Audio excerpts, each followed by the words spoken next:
My name is Brendan O'Connor. There are three major takeaways from this talk I want you to remember. Every single thing that we carry around in our bodies, whether that's the radio to talk to 303 or the eye things we all probably have somewhere, leaks way too much data. At every single level, we as a community have forgotten that privacy, not just security, needs to be a goal. Whoopsie, the goons are annoyed. Always. What did I do? Are you a first-time speaker?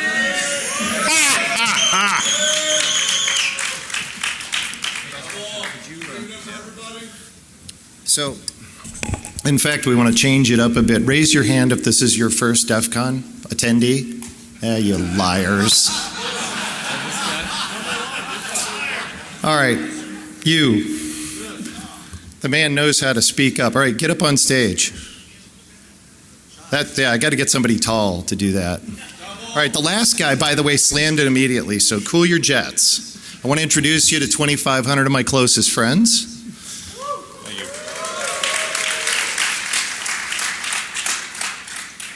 All right, so please welcome the brand new first-time speaker. Congratulations, and up yours. Up yours.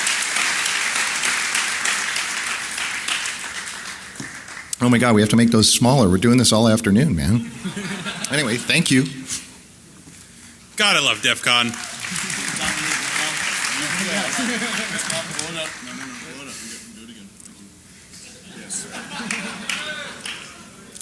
Now that the gentleman with the sideburns has left the stage, we've forgotten as a developer community that it's not okay just to protect ourselves and to forget about protecting our users. That is, that we spent years and years, many people on the stage have commented that we have to protect ourselves more. The evil hacksaws, they are using all of our appzors and decomposing all of our boxen. That's true, they have been. It's fun. But we've forgotten that it's also important to protect the privacy and identity data of our users.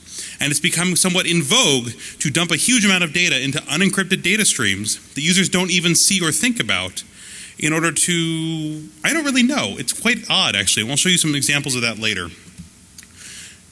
Final takeaway, it's no longer possible to blend into the crowd. Every person in this room has seen yet another horrifying action movie where when they're not doing a fire sale, in which apparently a cell phone can hook up to a satellite and reroute the encryption in order to turn off whole power plants, someone's just going, oh my God, the bad guy has gone into a mall. We'll never find him. There are 10,000 people there.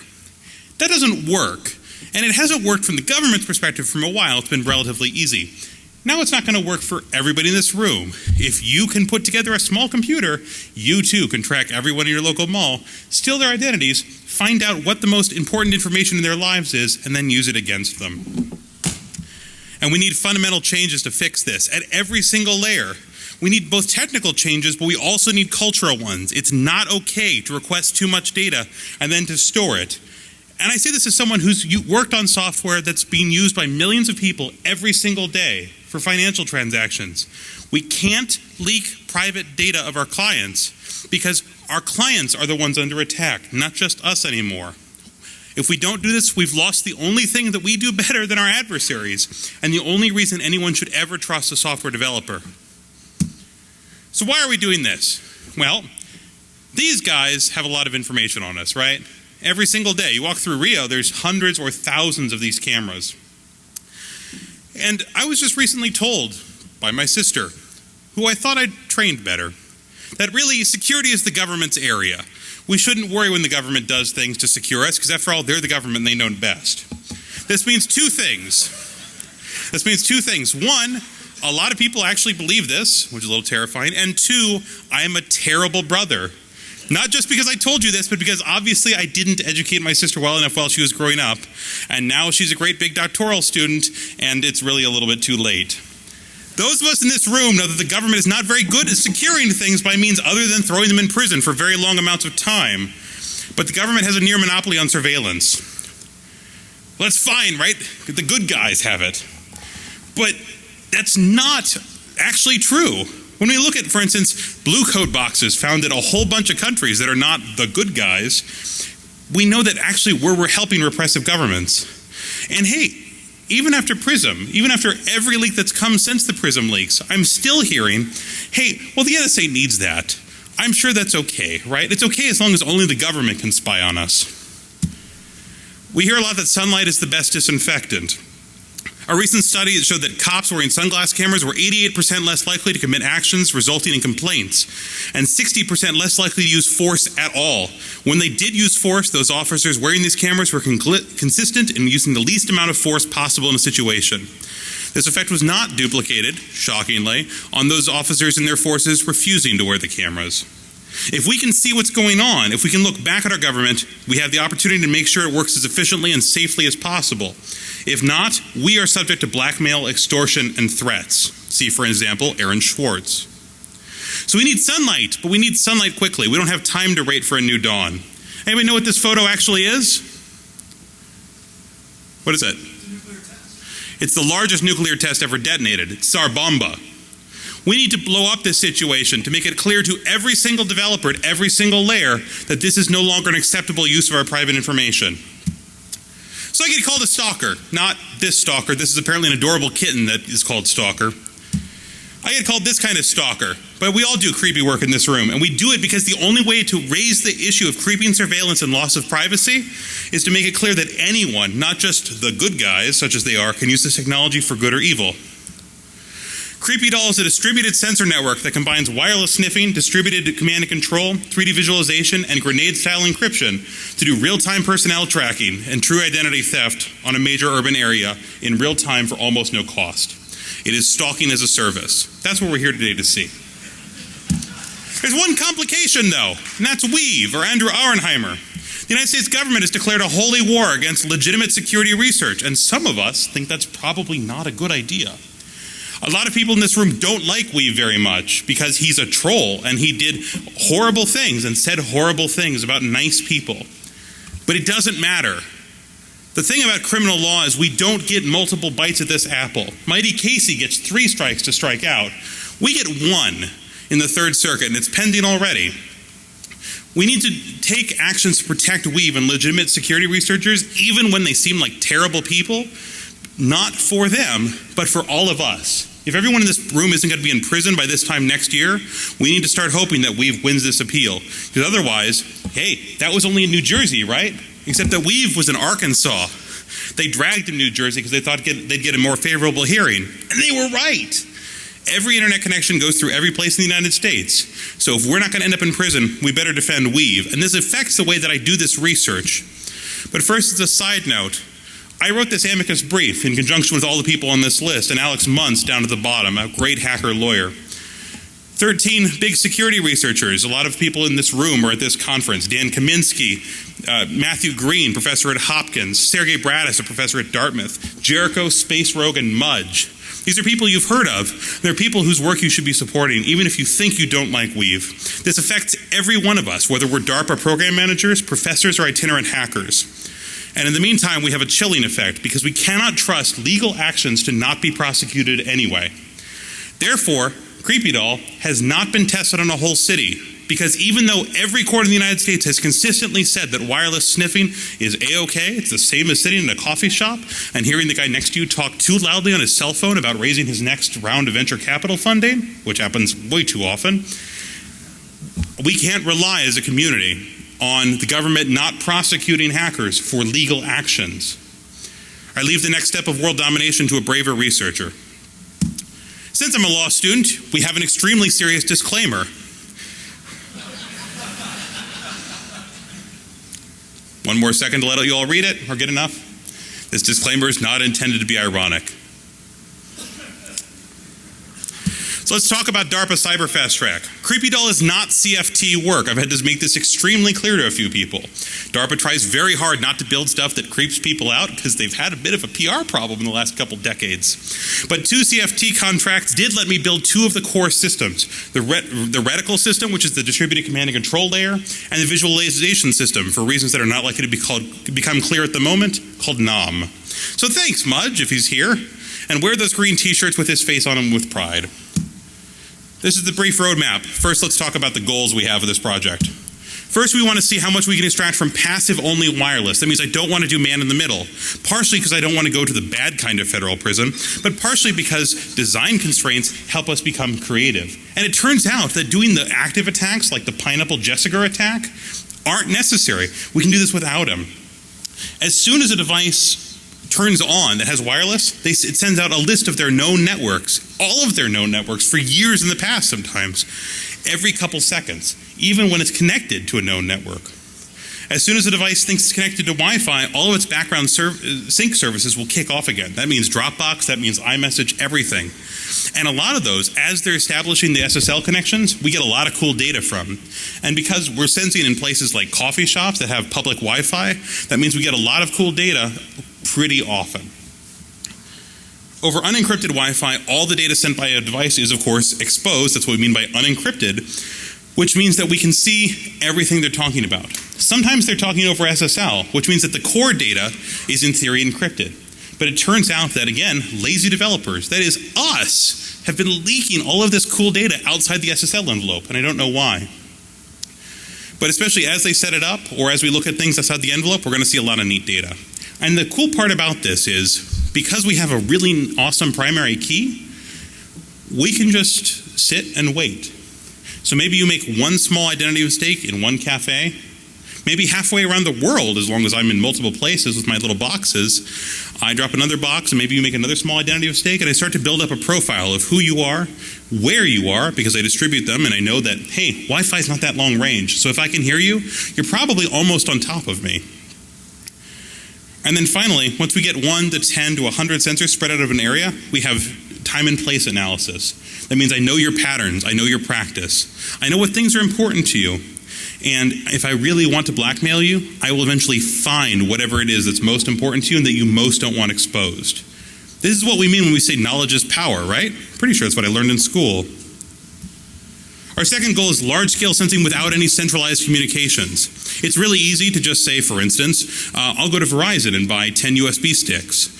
The problem is that is twofold. One of them is that it's really, really expensive. And these days I'm a law student. And when you go to your law school and you say, hello there, I would like to apply for a grant for my research. Ah, yes, what is your research? Oh, I'm doing distributed sensor networks so that I can spy on people. They back away slowly and then call your dean. My dean is a wonderful woman. I will do the favor of not mentioning her name on stage. But suffice it to say, they're not going to fund my work anytime soon. So it needs to be cheaper than just buying Verizon. The other reason we're not going to do Verizon or any other cell provider is that it provides the bad men with guns, my standard adversary, a way to figure out who I am. They simply pick up a box, read the ID off the back of the device, and say, ah, yes, Verizon. Dear Verizon, who has this device? We would like very much to throw him in Guantanamo. Signed, the United States government. The major telecom providers all have whole offices dedicated to responding to exactly this kind of query. So we're not going to have any centralized communications at all, so that they can't track us, and also so that there's not one single point of failure. That if you saw the botnet talk yesterday, you know that all the good botnets these days don't have a single point of control. They work a lot like Reticle does. Finally, we have a third goal, which is intelligibility.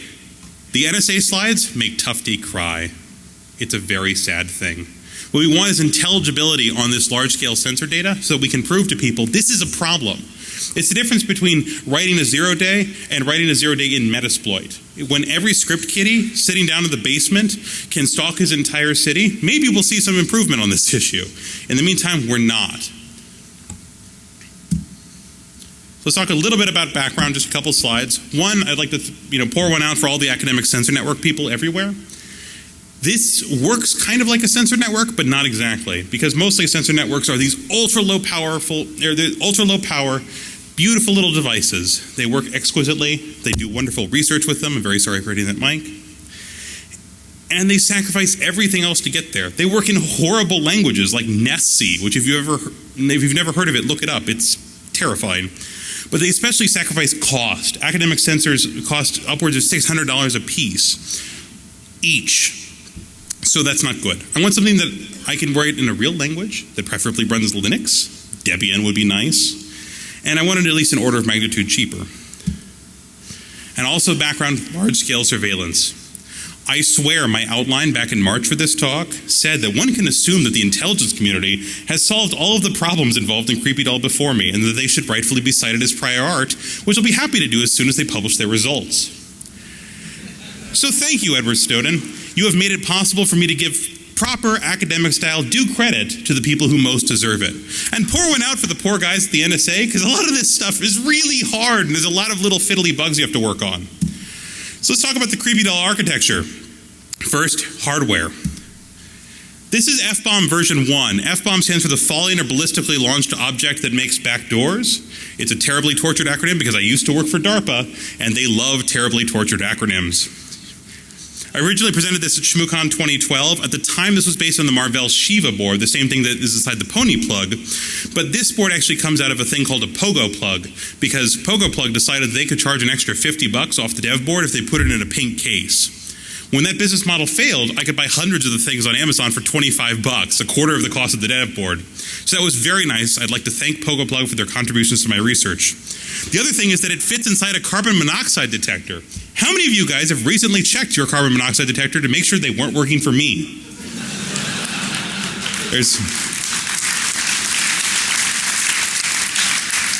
And this is the old version. The dev board is about twice as big for the F-bomb version 1 as it is for the F-bomb version 2. That's a business card for scale, or if you can look at my hand and see it. This little box holds a whole lot of good hardware. It holds a Raspberry Pi, Model A, for those of you into those such things, because every hacker needs a Raspberry Pi, or 10 of them. I actually would like to apologize to the Raspberry Pi enthusiasts. I actually bought 10% of the US supply of the first round of Model A's because I didn't know they were only going to bring 100 into the United States. So I'm very sorry. I think I really screwed up a few business models there. There's a cheap plastic case, which is literally just a cheap plastic case. There are 2 tiny Wi-Fi dongles. There's a small SIM card, there's a USB hub, and there's one of those awesome power adapters you can get on eBay for about $3 that look like Apple power adapters but occasionally electrocute people. This just happened last week, and Apple released a thing saying only buy original Apple. Thanks, guys, but they cost $25. So $3 is better, and hey, I plugged them into other people's apartments, right? That's the idea. So why 2 Wi-Fi? Well, it's because, again, I don't want to bring centralized communications. So instead, I'm going to use all of your centralized communications.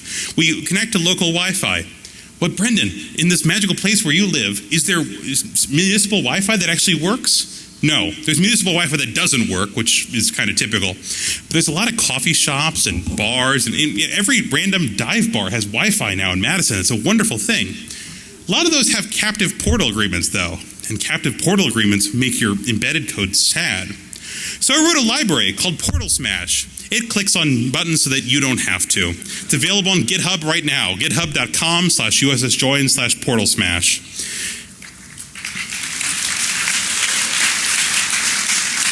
And again, thank you, DARPA. Let's talk about the middleware now. We're building from the bottom up. We've talked about hardware. Now we're going to talk about the middle layer called Reticle. Reticle is a leaderless command and control software designed to work a lot like botnets. This was the first of the 2 DARPA CFT contracts I mentioned. I made a whole presentation on this last year at B-Sides Las Vegas, but I'll briefly summarize. Because there has been a full rewrite since then. It still works the same way, but there's not nearly so many swear words in it, and occasionally it doesn't break because my cat stepped on my keyboard. Each Reticle node runs CouchDB, which is a NoSQL database, which works very nicely, plus Nginx, Tor, and some custom simple management software, a couple Ruby scripts in essence, and all of this is open source.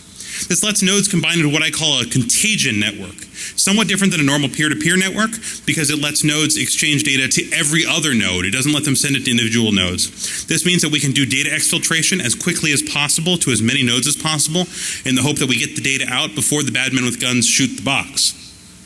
To make reverse engineering of a node much more difficult, Reticle nodes use what I call grenade-style encryption.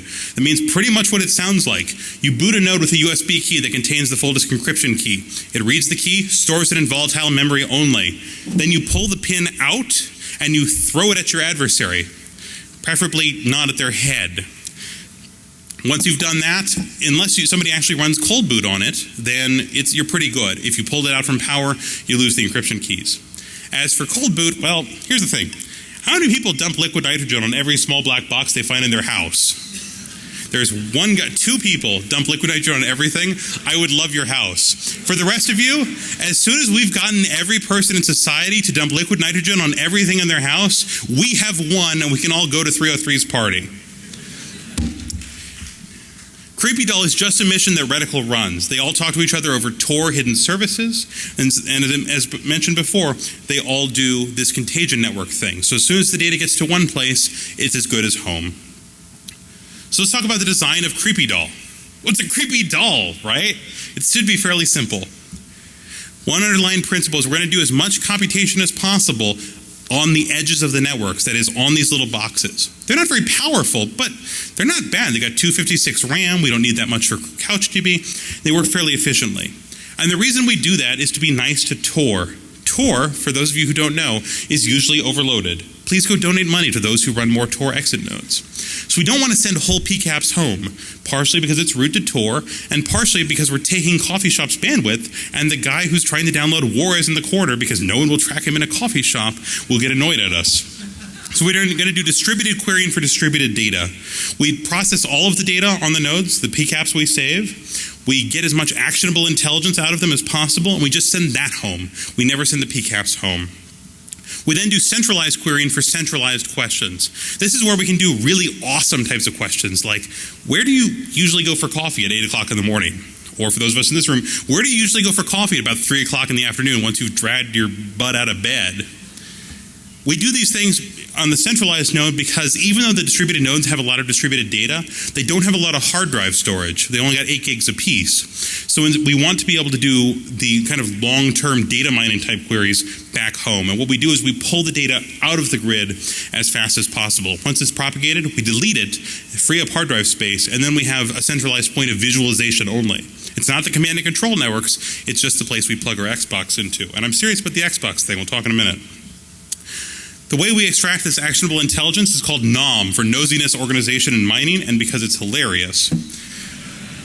Let's talk first about the observation filters. Observation filters are the stupidest possible filters, and they're per application. That means that they take in a PCAP, and they say, okay, this PCAP is from Dropbox. Flip to the Dropbox filter.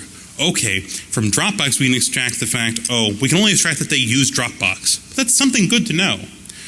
There's another filter that processes Apple iMessage. Look at the last line of this. This is obviously just a screenshot from Wireshark. There's a lot more data there than they should be having outside the nice little TLS encryption thing, right? I know exactly what version of iPad I have, which luckily I knew, but if you didn't, that would be useful. I know exactly what version of iOS they're running, which if it's not the newest version means you know exactly which vulnerabilities it has and how to exploit it remotely. And in case I wasn't sure enough, I've got the exact build number as well. In addition to the fact that they're using iMessage. That's a lot of data immediately, right? And this is from one service. Observation filters are per service. So I've written about 10 of them. They take about 5 minutes each. It's not very hard. Just look for anything outside the envelope. And the idea is that we build up little tiny bits of identity information and coalesce them over time in the CouchDB into one summarized identity. So we get a little bit from iMessage, we get a little bit from Dropbox, we get a little bit from your feed reader. How many of you guys still use a feed reader after Google Reader collapsed? About a third of you, a quarter of you. How many of you guys actually watched the stuff over the wire to make sure it was as secure as Google Reader? Nobody. Yeah, turns out a lot of the ones that I actually personally switched to and the ones I still use transmit everything in the clear. And weirdly, they transmit my real name and my email address in the clear, in addition to an authentication cookie because they've never heard of Firesheep, because a lot of this stuff got spun up really, really fast as Google Reader was dying, which means we can get a lot of data. We can get even funnier data, though, out of your online dating profile, and you all have one, and you are disgusting. So back to the NOM filters. Two other things in NOM, right? There's the nosiness filters and the mining filters. Nosiness take little bits of data and they submit it to things like online directory services that look for every account with that username, that email address usually. So you can submit it to a service, it checks the forgot password forms of 200 different websites, and even though we've been screaming about the forgot password vulnerability for years, they still respond differently if you have an account. So now I know every service where you use. And of course, if I were a criminal, a terrible person, I could then break into those services and take all of your stuff. Turns out I can do even funnier things and still be more or less within the law. Finally, there's mining nodes, and this is where we do the big data. We only run that M-type queries on the back end. This is where we start doing pattern and practice. And I mentioned before, where do they go for coffee, and do they go for coffee every day? That's one thing. We can do cooler things. For instance, if I see one device that moves around a city, I see it everywhere, it goes here, it goes yon, that's great. What if I see another device that only exists sometimes? Every time it exists, it's in the same location as the first device that I saw. So what happens is the first device goes somewhere, it stops moving, a second device suddenly turns on, works for a while, then the device turns off and I don't see it again, and then the device moves out. That's what we call a laptop being used by somebody with a mobile phone. Once I've seen that for a little while, a little bit of data mining, a little bit of fuzzy math, suddenly I've got one profile instead of two. So even if you thought, oh, hey, well, my mobile phone is trackable, but I only do my creepy OkCupid stuff on my laptop where I get really freaky, that's okay, right? Because Brendan will never see me. Wrong-o. Now I know it's all you, and I've seen the shops you go to, and I, for one, am terrified. I didn't know you could buy them that big. This is the creepy doll architecture, pretty much as I've described. You can see on the left-hand side of the screens a few different nodes. They're all connected to every other node is the basic idea. They go to one node, which I've mentioned before, the sync node. The idea of the sync node is that it's just another node that still participates in the propagation, but it's not usually encased in one of these boxes. I usually run it in a virtual machine. Its job in life is to pull data off of the wire and send the delete commands to free up the hard drive space on all the other nodes, and then store it into another storage mechanism. I have two different storages that I use in tandem. One is called Shark, and Shark is actually a all-in memory derivative of the Hadoop Hive project, which means that I can store really big things. Like when I had 600 gigabytes of packet captures, I could throw them in Shark and do deep queries on them. I store the rest of the stuff in CouchDB, which lets me run really fast queries. I combine them together using a Ruby script written in Sinatra, which is just a Ruby very simple web server, which does translation from the completely ridiculous Shark format into a much saner JSON format. Finally, I run them into a visualization. And you can see down in parentheses there, if you see it, it's running Unity. That's right, I built a video game. It's my first video game, so it's not very pretty, but all of my little space aliens are real people, which makes it much happier. Finally, I pull data. Because I'm getting GPS location, I might as well pull data from Cloudbait, a nice OpenStreetMaps provider. So let's talk about this visualization. It's the second DARPA CFT contract. It's also called NOM. It's a whole other thing. Use the Unity game engine. Two notes. One, that's a great toy. If you've never played with the game engine, Unity is actually free for indie developers. So go ahead and try it. It's really cool what you can learn. The second note, JavaScript, as extended by a proprietary games manufacturer, then compiled into the .NET Common Language runtime with a bunch of C# and interpreted at runtime on by Mono on an iPhone, is a horrible debugging platform. Oh my God. You've never seen weird JavaScript errors until you've seen them as interpreted by 4 other languages in the middle. But the advantage is it works really well at the end of the day. The guys at Unity really know their stuff. And this is the cool part about using pre-written game engines. If you've ever tried to write your own visualization, you spend 3 months trying to draw a box on the screen in the right place, and then you spend the extra 2 weeks before your DEF CON talk going, crap, now what do I do? If you do this, everything just works. You just say, put this here, and it works really well. You've got one simple translation between latitude and longitude and your internal world coordinates, and then it runs on an iPad, which I love, or it runs on Windows, Linux, Android, Wii, or Xbox 360. I've never written a security tool for Xbox 360 that could pass their developer certification, but Unity will, which is quite fun. Part of the side effect of this is you said, well, wait, Brendan, you said 600 gigs of data. How do you hold that on an Xbox 360? I don't. That's why we have the servers that I mentioned on the last slide. They do all the heavy query lifting so that you can just run this on an iPad and don't have to do any of the heavy processing. They talk to each other, because I love irony, over unencrypted HTTP. So we're going to have a demo video, and you can watch closely. You can almost see the creepy take place in real time. But before we do that, before we do that, as I was saying, we have test parameters. Remember Weave? Remember how we're all terrified? If we're not terrified, you're not paying attention. So we can't spy on everybody in the city, which I hate. This doesn't mean we can't do valid testing. But if we just stalk me, if I stalk myself in essence, what this means is we only get to see me. So you're going to see a lot of dots on the next screen that represent me in different places. Imagine if instead there were 100,000 dots, and I've tested up to that many nodes using generated data or data out of academic sources that have been anonymized. It works incredibly well, and it scales incredibly effectively. So we never collected any random stranger at any time because even though it's apparently illegal, we can't be sure of anything anymore until somebody's smacked down the Third Circuit. So let's watch it. First video powered by Unity. I'm sure this is not the press release they were expecting to see. And it should be running here. I hope it's running. It's not running on my screen. Is it running? Okay, so you're going to see a few things, but I'm not going to say them exactly time. First, you'll see the dot move around the map. Then you'll see OpenStreetMaps load. You're going to see me zooming in and zooming out. Basically, it works like StarCraft. Then you'll see I draw a box zoom across it, again, just like StarCraft, and that zooms the data in and zooms the map in. You can hover over different nodes to see just how many times I saw them or how many nodes are in about the same room at the same time, and their MAC addresses. At the end, and please tell me when this happens, you can click on one node, and then you see everything in the world.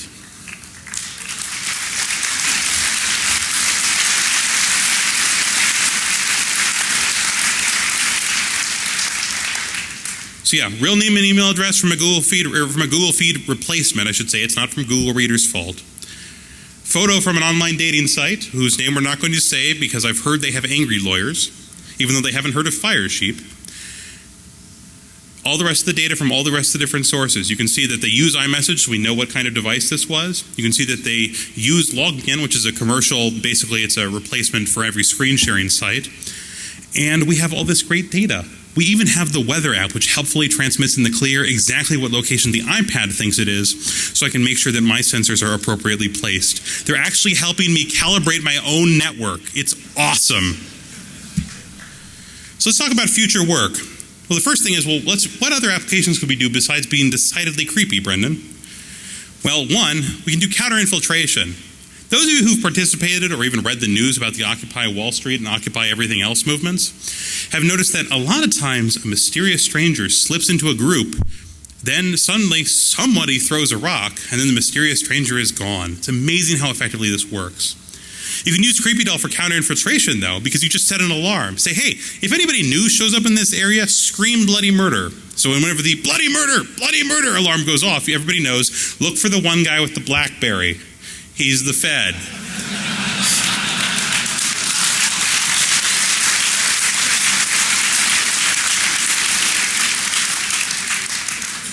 You can also use this, with apologies to the GRUG, for operational security training. You can say, well, hey, if I throw these over a whole network and I just look for devices that I know my agents are carrying, how much data are they leaking? How terrified should I be? Here's a hint, really terrified. And you don't need to control every network an agent accesses. If you're a corporation with a very loose sense of ethics who wants to make absolutely sure that when your employees go home, they're not leaking trade secrets, just spread these over the whole town where they live. You'll make sure that every time one of them connects to get their email or to send your trade secrets off to a competitor, you too will know it. So we'll have actual operational security through the complete and total invasion of privacy. The thing is, this is the trade-off that we've suddenly come to live with, and I'm not sure why we've done this. We've just accepted that we have no choice in the matter, that our devices are going to continue to leak increasing amounts of data, that Mark Zuckerberg is going to be able to go on CNN and say, well, privacy is dead. I don't know why anyone would want privacy. Here's the reason we want privacy. We want privacy so that I don't want you going into, for instance, a bar, a singles bar that your wife doesn't know about. Not just because, oh, like, my God, you cheated on your wife, but because if I stalk a whole area, let's say, for instance, since I live 6 blocks from the state capitol, I stalk a couple blocks around the state capitol, I don't need any particular person to do anything wrong. I just need one person to do something wrong. And then I get maybe a small change to a bill. People have been doing this for a very long time, right? This is what we call surveillance and creepiness. Here's the difference. I'd have to pay a whole team of surveillance agents 24 hours a day to watch Senator so-and-so until he does something really stupid. I can throw a few of these around. They're $57 a piece. So for the cost of a really expensive dinner here, actually kind of a medium expensive dinner here in Vegas, I can throw 10 or 20 of these things around and just find the first person with a weak wallet, a weird sex life, or just something they don't want everyone in the world to know. Except for Anthony Weiner, because apparently he's invulnerable. Everybody else, however, is going to have an issue. You can also use this for evidence logging. Any kind of fast-moving scenario, like protests and rallies, there's a real problem with the accidental destruction of electronic evidence during crackdowns.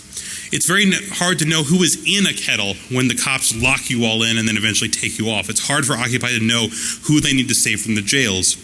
Since Creepydoll uses a contagion network, you could easily strap one of these to your belt, have it scan all of your friends continuously, and transmit that off-site immediately. You're constantly offloading and exfiltrating your data so that you always know where your friends are, which on the one hand they lose a little bit of privacy, on the other hand maybe they don't spend 2 more weeks in jail than they needed to. And again, unless an adversary already knows what this is and why they care, they're probably going to unplug it to look at it. They're not going to know to take it off in exactly the right way to allow them to do a cold boot. So again, unless they're just throwing liquid nitrogen onto random protesters, which even in Madison, we had a cop kill a kid for walking while drunk, which is also known as being in college. But even they're not just splashing liquid nitrogen around. We're probably pretty safe from cold boot attacks for a very long time, and that means that we get all the data out we need. Let's talk about improvements to this. One thing is that we can scale up. The fastest and easiest way is to shard our contagion networks. Because contagion networks aren't connecting to each other directly over RF, they're all connecting to each other over their local coffee shop's Wi-Fi, we can shard a contagion network by having 20 nodes in 20 random places and have 5 or 6 overlaid networks that don't actually need to connect to each other in any physical way. This means we can do geographical distribution really efficiently with this. Because eventually you're going to be transmitting so much data that you can't delete it off the nodes fast enough.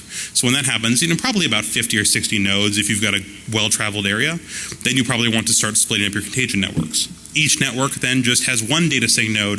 They can all throw it into the same visualization. And the visualization is good to a couple terabytes at least, more if you've got better RAM. As I mentioned, scaling the backend isn't hard, especially because there's a great script for Shark that lets you run on an Amazon EC2, right? That means that yes, we can have stalking as a service. It's from the cloud, so it must be here to help us.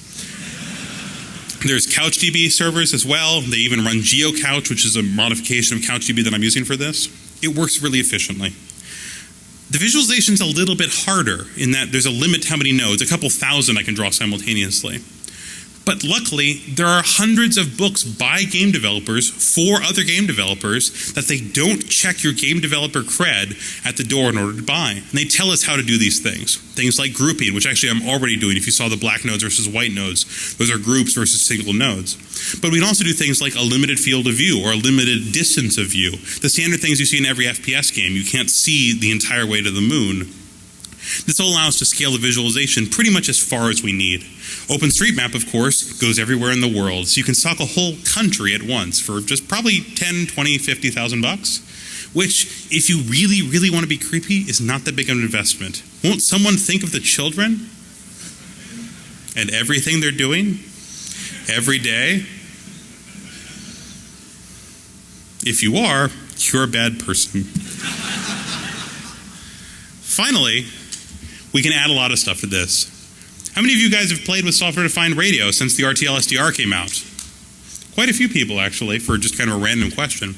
There's these $10 to $20 dongles you can buy on eBay that allow you to sniff software-defined radio, which means basically everything from about, on this one, I think about 75 megahertz up to a couple gigahertz. That means you can listen to any wireless protocol, not just Wi-Fi, for not a huge additional investment. Put a tiny antenna in, but hey, we're already talking about tiny antennas. It's a tiny box. So at that point, you can listen to anything, whether that's stalking the goons for fun and frivolity until you get thrown in the pool, or messing with restaurant pagers, or anything else you can think of transmitting over RF.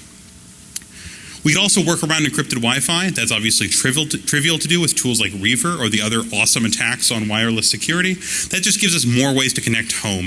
And at the end of the day, if you're stalking in a city, you don't really need it, but it's something to keep in mind. Finally, of course, we could do active attacks like the Jessica or Wi-Fi Pineapple attack to make sure that wireless devices connect to us and run a full man-in-the-middle attack. We don't have to, and frankly, it makes this a lot easier to detect if you go, hey, I don't recognize that weird MAC address, and I'm definitely 6,000 miles from my home access point, which it says I'm connected to. But we could run it. You could be more subtle with modifying that software, so something to think about. So finally, let's talk about mitigation. The problem is we have to sacrifice the things we love in order to mitigate this. Yes, it's a Bible joke.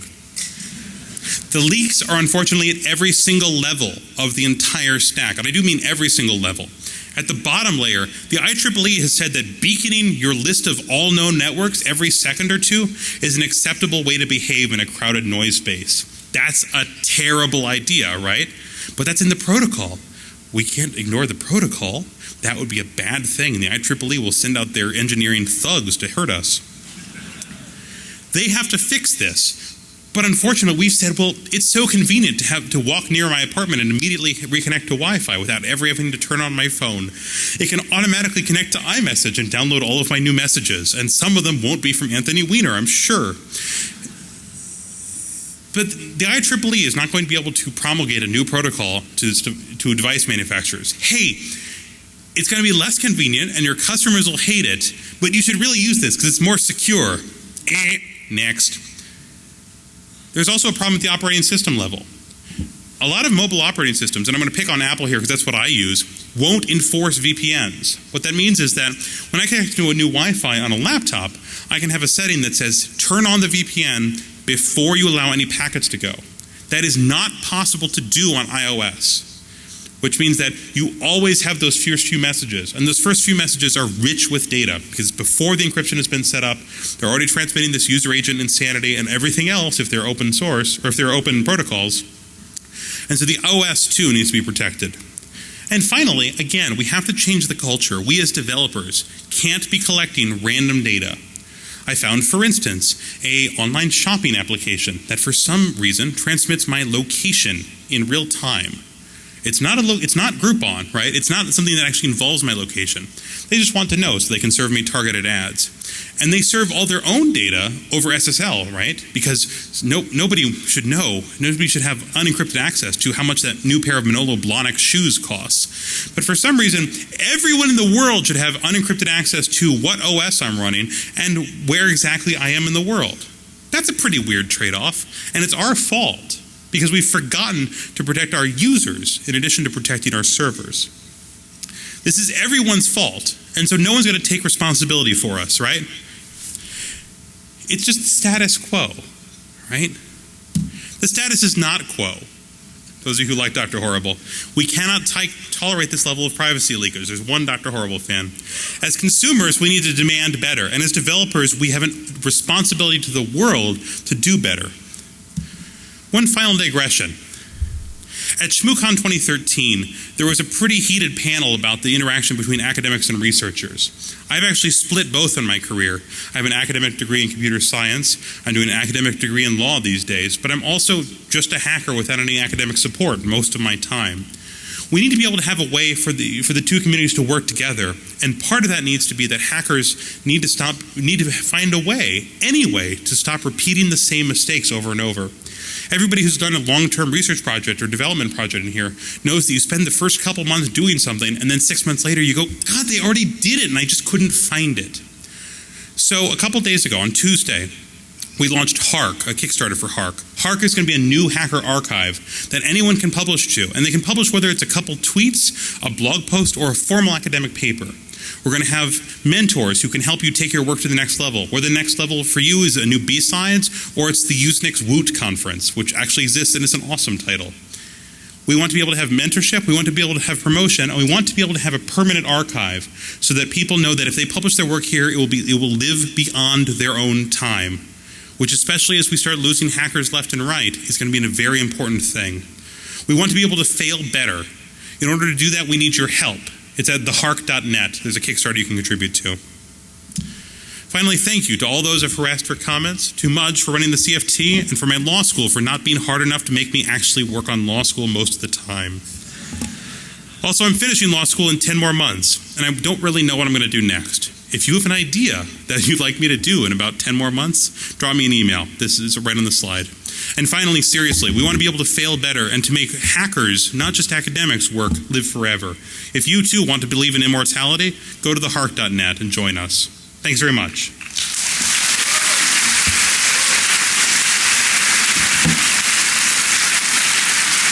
I think I've got about 2 minutes for questions. So if I could take 1 or 2 questions now, and then you can trail me later. Yeah. IP cameras? You certainly could do that. So this is kind of the minimum viable creepy. Yeah. Repeat the question, is that what you're saying? Yeah, okay. The question was, why don't I integrate cameras? So you can do IP cameras and stalk from IP cameras. That would totally work. You just need a new application-specific parser, one of the O parsers. You could also integrate a camera directly into the device, which would be cool, but it costs another $20 to integrate a Raspberry Pi board. Both of those are great ideas for future work. One other question? Yeah. Have you thought about using Unity 3D's client-server architecture to link up independent hackers or independent people gathering information to present a composite similar to an MMR? Right. So the question was, have I used Unity's client-server architecture to do the networking, especially between independent hackers? I haven't, and the reason is it's not incredibly flexible if you're not actually building a game. That said, the way to link them up would actually be one layer beforehand by everybody dumping into the same shared CouchDB and tagging. It'd be essentially the sharding of the contagion networks work. So that capability is already built in. It just doesn't use the Unity networking architecture. Everybody else, come grab me. The goons are going to rip me off stage in about 30 seconds. Thanks very much.